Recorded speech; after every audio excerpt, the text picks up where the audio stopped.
बाबा ये गल नहीं, बाज आ जाओ, किसको खुश करना चाहते हो? गाजी तनवीर कादरी साहब ने बड़ी अजीब गल लिखी, किसको खुश करना चाहते हो? पहले मुमताज कादरी को दहशतगर्द और कातिल करार देकर तुमने तख्ता दार पर लटकाया, बताओ वो तुमने किसको खुश किया?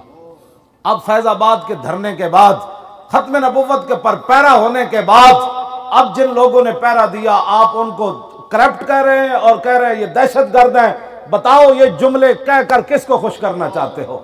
इत्थे गाजी तनवीर का एक शेर सुन लो, बड़ा जानदार। यही तो इम्तिहान है तनवीर कि किसने किसको खुश करना।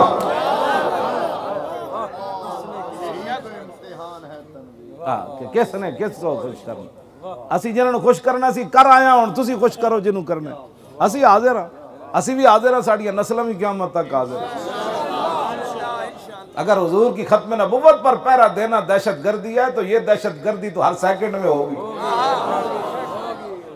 हाँ जी, सरे बाजार भी होगी। और इंशाअल्लाह अगर वक्त आया, मेरे जैसे बंदे को तो जाहिर है फंदा बैठा कर ही डालेंगे, इंशाअल्लाह वक्त आया तो सरे दार भी होगी।